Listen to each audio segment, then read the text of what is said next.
స్వాతిని హాస్పిటల్‌కి తీసుకొని తనిఖీ చేపిస్తే సరిపోతుంది కదా! తన కడుపులో బిడ్డుందో లేదో తెలిసిపోతుంది. నిజాలు బయటపడతాయి అని పార్థు శక్తితో అనేసరికి ఏంట్రా నువ్వు మాట్లాడుతుంది అని షాక్ అయ్యి అలా చూస్తూ ఉంటుంది. ఇక స్వాతి కూడా అలా చూస్తూ ఉంటుంది. అవును శక్తి స్వాతి కడుపులో బిడ్డ ఉంటే భాను చేసింది తప్పు కాదని నిరూపణ అవుతుంది కదా అని పార్థు అనేసరికి భాను అయితే శక్తి కాస్త కోపంగా చూస్తూ ఉంటుంది.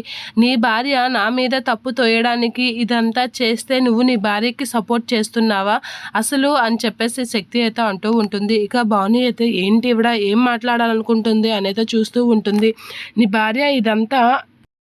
భార్య ఇదంతా నన్ను ఇరికించడానికి చేస్తుంది. నీ భార్య చేసిందల్లా తప్పని చెప్పేసి నీ భార్యని ఇచ్చేస్తున్నావా?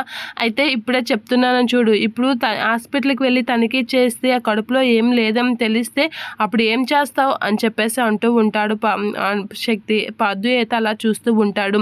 ఇప్పుడు హాస్పిటల్కి వెళ్ళి తనిఖీ చేయండి. తనిఖీ చేశాక అక్కడ ఏమీ లేకపోతే దాన్ని బట్టి ఏదో ఒకటి ఉండాలి కదా.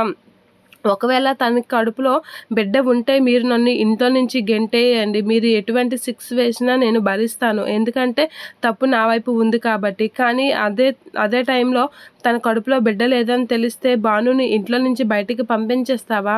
తనకి నీకు ఎటువంటి సంబంధం లేకుండా తను నా మీద ఎంత పెద్ద నింద వేసింది కాబట్టి నువ్వు తనని బయటికి పంపించేస్తావా అని శక్తి అయితే పార్థుతో చాలా గట్టిగా అడుగుతూ ఉంటుంది. ఆ మాటలకి పార్థు అయితే అలా చూస్తూ ఉండిపోతూ ఉంటాడు. స్వాతి కూడా షాక్ అవుతూ ఉంటుంది. ఏంట్రా ఏం మాట్లాడడం లేదేంటి? నీ భార్య దగ్గరికి వచ్చేసరికి నీకు అన్నీ గుర్తొస్తున్నాయా అని చెప్పేసి నేను చెప్పినట్లుగా మీ తప్పు దొరికితే నేనే ఇంట్లో నుంచి వెళ్ళిపోతాను.